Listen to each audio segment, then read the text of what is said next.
Also, I was thinking about there are different types of training. Like, for example, you can train for coordination, right? Just to get your fluidity. You can train for power, maybe Yeah. doing the 1 inch punch, trying that out.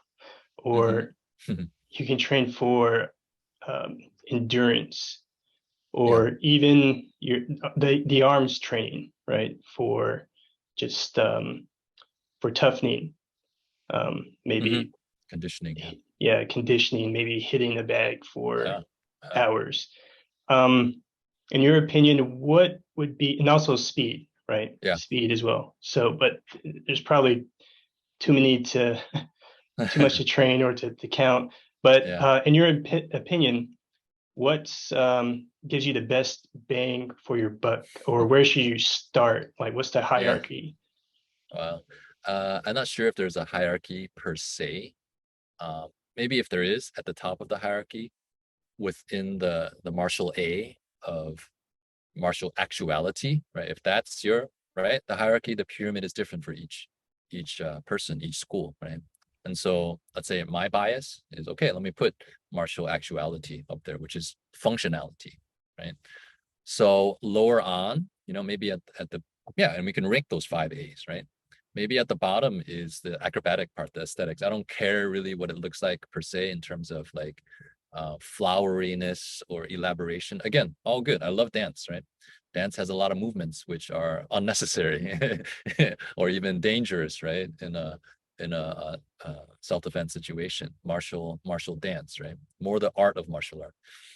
So maybe I would put that on the bottom, at least, right? Maybe for this phase of my training. Maybe if I'm hired right, to be a fight choreographer, then that would be at the top, right? So so it's good in a way that we introduce that 5A framework, because then you can decide on your own hierarchy, which how would you order those five from 1 to 5 in terms of importance. Let me just use martial actuality as the top of the hierarchy for now. Then obviously, right, um, I would need to develop, in this context, solo training, right, both solo form and solo function, that maximizes what I think is necessary for a real situation, right? And then you listed a whole bunch of variables. Let's say endurance, stamina. Is that um, a high value, within the hierarchy of martial reality, martial actuality as top, right?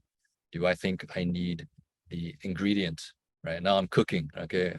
If I want to cook martial actuality, what should I throw in the pot? Is endurance a spice that I need? And you can think, not really, because I don't expect to have to, be in tip-top cardiovascular fitness, right? It's good, of course. Let's say it's pepper, but maybe that's not my first flavor to add in. Um, Maybe you heard a statistic, maybe it's your bias that ideally, or in most real self-defense situations, they last 10 seconds, 30 seconds, right? Um, a minute, I don't know, right? Whatever your information source is before someone is knocked out or escapes, right? So do I need to be able to run, a 4 minute mile or even like a, 50-second, sprint or whatever? No, maybe not. I will do it. Maybe let's say once a week, right? Or twice a week, work more on the endurance aspect, or like repeating a technique like da da da da da da da da.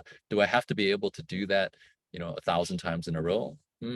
Maybe not. But not only uh, does that kind of endurance training, it seems like endurance training when we repeat something. And usually we think endurance in terms of stamina, like cardiovascular, running out of breath, right?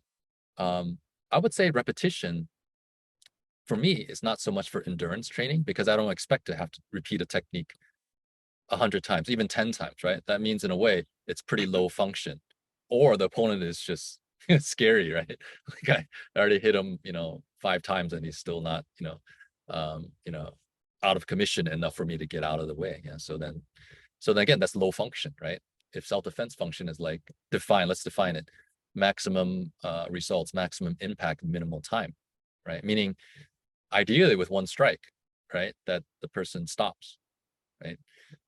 Right. And that's like what, half a second, right? So anything more than that, then you have to question your training. Like, is it because I've been training too much breadth of techniques? Feel like I have to do, these 20 techniques equally, right? Versus focusing on the top 3 or 4 that are perhaps most practical. Yeah, maybe I have to edit my training, right? Um, Now, I'm just using endurance as an example, right? So maybe what's lacking is my power. So maybe I need to do some power training, right? And that could be supplemental, like doing push-ups or pull-ups or some calisthenics or lifting weights, right?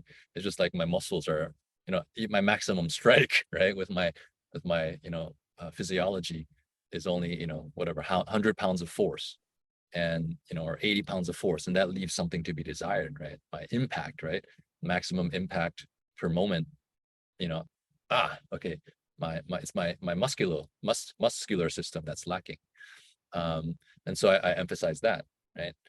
And or it's my sometimes power actually is not really power per se. Like, say you have big muscles, right? But maybe your effect, your impact is limited not by your musculature, but by your neural musculature, right?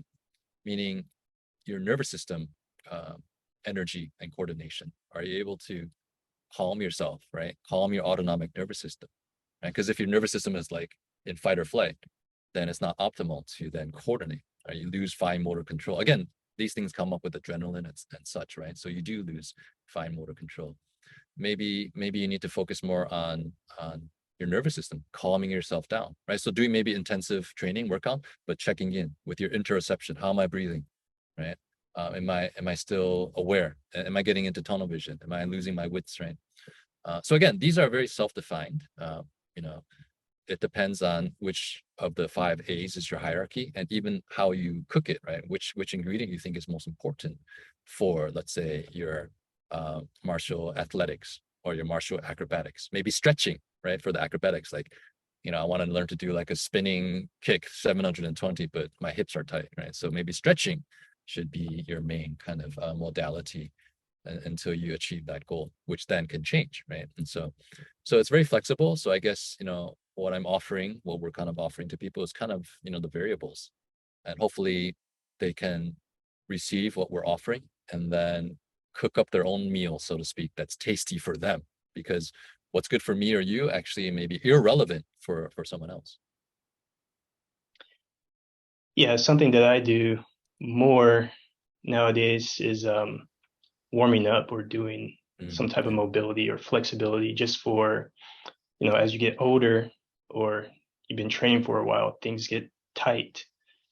So just doing that work just helps with the longevity so you can Yeah. train as well. So I think that's Yeah. very Good one. important. Good one. Yeah. You see, longevity, right? Is, I don't know, again, which category. Maybe that's part of the martial aerobics part, but not just like we think of aerobics, but in terms of like your cardiovascular, your musculoskeletal, your tendinomuscular, right? Even brain health, right? Because you think of air aerobics, right? That's like, air, oxygen. So that has to, fill out the whole body. So longevity, yeah, it's pretty much up there for me too, right? Because some maybe martial artists, they're like, forget that. I just want my moment of glory, in my late teens or mid 20s, and then I can have the trophy. And then even in my 60s, 70s, I can show the trophy. I can't do any of what I did before, but my grandkids maybe have some secondary pride on that. Yeah. And so longevity, sustainability maybe wasn't a priority. And that's fine, right? The knees are shot or whatever. A little bit of TBI, traumatic brain injury, but whatever, I had my glory days, but for me, and I think you shared, is like how to be able to train maybe, yeah, into our 80s, perhaps, right? If we were, blessed to live that long or even more, right? 90s and 100, and, you know, decades later, we can do another interview in the metaverse as disembodied consciousnesses. Yeah. Just joking. Yeah. So